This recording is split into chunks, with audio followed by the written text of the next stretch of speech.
वैदिक पर्सपेक्टिव के इस यूट्यूब चैनल को सब्सक्राइब करें, वीडियो को लाइक व शेयर करें।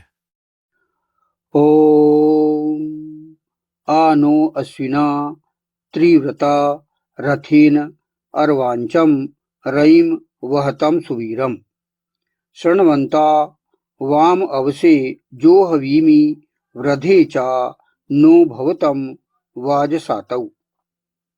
सम्यक वहन करो हमारे हे अश्विना पुरुष और रथ युगल। त्रिव्रत रथ के द्वारा अभीष्ट धन है। सुंदर वीर को सुनो, तुम दोनों रक्षा के लिए मैं आहूत करता हूँ, अभिवृद्धि के लिए और हमारे हो धर्म युद्धों में। यह मंत्र ऋग्वेद के प्रथम मंडल के 34वें सूक्त का 12वां मंत्र है। तो इस प्रकार आज हम सच्चा वीर कौन है, उन्हें कैसे परिभाषित कर सकते हैं? जो निडर होकर काम करे, जिसके अंदर कोई भी भय ना हो और वो सही काम करे, अच्छे अपने कर्तव्यों का निभाए, जो समाज और राष्ट्र के लिए जिए अपना जीवन, जो समाज और देश के लिए जिसने दे दिया अपना जीवन, वह सुंदर वीर कहलाता है। फिर सुंदर वीर वह है जो ईमानदारी और परिश्रम से आगे बढ़े और जो दूसरों के लिए उपयोगी बन जाए, जिसका नाम हो, जिसका नाम रोशन हो। तो ऐसे वीर सुंदर वीर महावीर कहलाते हैं, जो स्वयं को जीतकर दूसरों का कल्याण करे, वही सच्चा वीर कहलाता है। हम यही निष्कर्ष निकालते हैं कि जिन्होंने अपने आप को जीता, जिनका कोई व्यक्तिगत लोभ नहीं था, लालच नहीं था, उन्होंने सभी ने अपने अंदर तैयार किया, अपने मन को जीता, अपने आप को शक्तिशाली किया और दूसरों के कल्याण के लिए वे कूद पड़े। तो ऐसे होते हैं सुवीर, ऐसे होते हैं सच्चे वीर। इनको हम अच्छी तरह से हम जान सकते हैं और इनके हम इतिहास को देख सकते हैं। कई धारावाहिक टीवी सीरियल्स वगैरह में हमें इनकी वीरता की इतिहास देखने को मिलेगा, चाहे वो सतयुग के वीर हों, चाहे त्रेता युग के, चाहे द्वापर युग के और चाहे कलयुग के। कलयुग के भी कई वीरों की गाथा हमारे इस इतिहास में, इस सृष्टि के इतिहास में देखने को मिलेगा। तो ऐसे वीर की प्रशंसा वेद करता है और उन्हें ईश्वर उन्हें पुरस्कार देता है, प्रत्यक्ष रूप से और अप्रत्यक्ष रूप से। तो इसीलिए जो अपराधों में जो लिप्त हैं ऐसे युवक युवती, वो ध्यान दें और अपने लाभ के लिए, अपने लोभ के लिए, अपने लालच के लिए जो आतंकवाद की गतिविधियों में लिप्त हो चुके हैं, वे बाहर निकलें और अपने जीवन को संभालने के लिए वे सुंदर वीर की जो परिभाषा, जो उदाहरण दिए गए हैं, उस प्रकार वो बने और अपने जीवन को सफल बनाएं। तो इस प्रकार हमने ये जो फुटनोट के अंदर वीर की हमने व्याख्या को समझी। तो जिस प्रकार कि यहां पर इस सूक्त में दंपति को संबोधित करके बात कही जा रही है, अश्विना पुरुष औरत युगल के बारे में यहां पर बात की जा रही है। तो उन्हें सबको वीर बनना है, धनवान बनना है, रथी बनना है और सम्यक रूप से इन सभी को वहन करना है। ईश्वर प्रणिधान भी होना चाहिए। और आगे इस फुटनोट में और आगे जिसकी हम व्याख्या भी समझेंगे, उसमें कहा गया है, सुनो तुम दोनों रक्षा के लिए मैं आहूत करता हूं। सुनो, श्रृण्वंता, श्रृण्वंता वाम अवसे जो वीमी। तो यहां पर सुनो तुम दोनों अर्थात दंपति, पति पत्नी,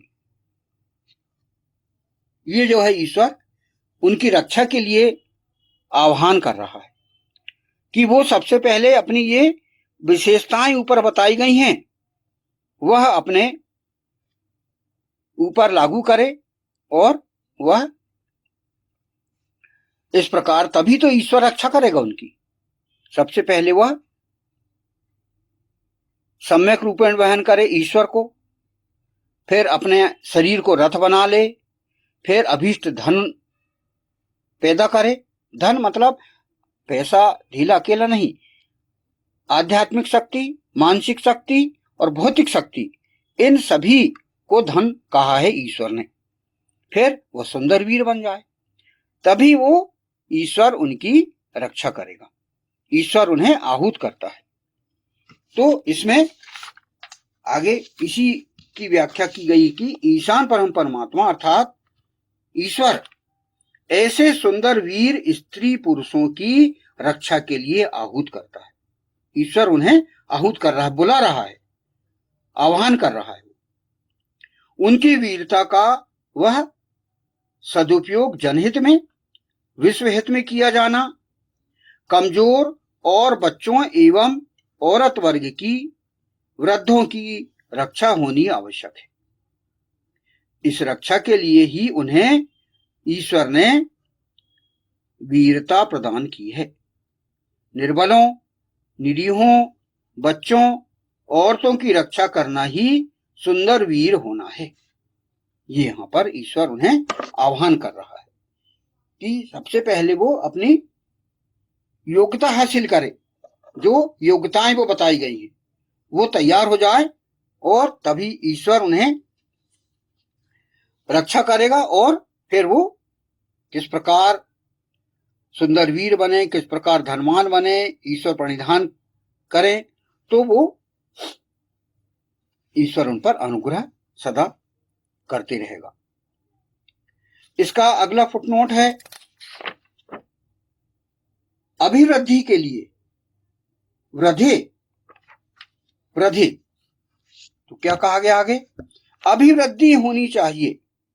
ऐसे स्त्री पुरुषों को स्वयं अपनी अभिवृद्धि करनी चाहिए, अपना उत्थान करना, प्रगति करना चाहिए।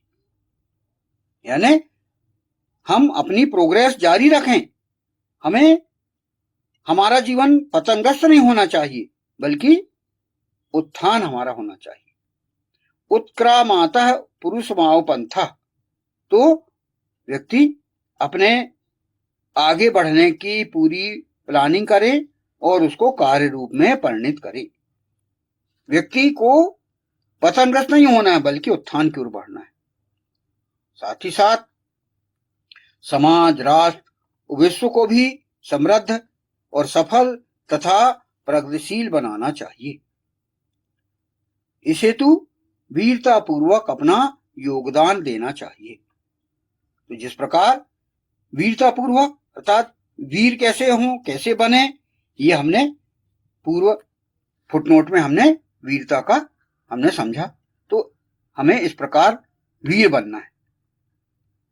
वर्तमान विश्व अविकसित, विकासशील और विकसित राष्ट्रों में विभाजित है। तो वे चाहता है कि यह विभाजन समाप्त होकर प्रत्येक राष्ट्र विकसित राष्ट्रों में परिगणित हो।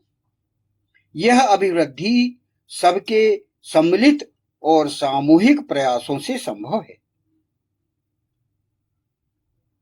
तो हमारे राष्ट्र को हमें विकसित राष्ट्र बनाना है, विकसित राष्ट्र बनाना है। कई प्रकार के राष्ट्र हैं, विकसित, विकासशील, अविकसित। तो ये जो है हमें जो अविकसित हैं उनको विकासशील राष्ट्रों की ओर जाना है, और विकासशील राष्ट्र विकसित राष्ट्रों की ओर अभिवृद्ध होना है। तो जब तक हम ये ऊपर की जो विशेषताएं बताई गई हैं, जब तक हम इससे समृद्ध नहीं होंगे, इससे शक्तिशाली नहीं होंगे, तब तक हम आगे नहीं बढ़ पाएंगे। तो इस मंत्र में सुंदर वीर पुरुषों को अभिवृद्धि के लिए आहूत किया गया है। सुंदर वीर पुरुष जो कि अभिवृद्ध करें, अपने आप को प्रोग्रेस करें। कैसे अभिवृद्धि होगी? यही जो कि प्रयास हम पूरे करें, कभी हम रुके ना, कभी झुके ना, हम जो है लगातार तीव्र गति से, हम संतुलित गति से, तीव्र गति से और हमारे हर क्षेत्र में हम प्रोग्रेस करें, यह ईश्वर चाहता है। और इस प्रकार वह पुरुष औरत युगल को यह कह रहा है। अगला फुटनोट इसमें बताया गया है,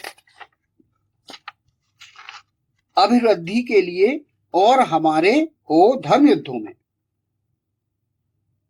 अभिवृद्धि तो हमने अभी समझा, फिर हमारे हो धर्म युद्धों में अर्थात भवतम वाज सातौ, ये यहां पर कहा गया है। इसकी व्याख्या यहां पर हम समझें कि इस मंत्र में क्या कहा गया है। और आगे मंत्रांश में, हमारे धर्म युद्धों में नह वाज सातौ, कोई भी युद्ध धर्मयुद्ध नहीं कहा जा सकता। यहां जिस धर्मयुद्ध की बात की गई है वह ईश्वर या ईशान परम परमात्मा के आदेश के लिए होना चाहिए, धर्म सम्मत होना चाहिए, वेदानुकूल होना चाहिए। यानी हमको पहले कहा गया कि भाई विकसित होइए, विकासशील होते हुए विकसित होइए। तो बहुत सी परिस्थिति ऐसी आ सकती हैं कि हमें धर्मयुद्ध करना हो। तो धर्मयुद्ध हम अपने लाभ के लिए, अपने स्वार्थ के लिए ना करें,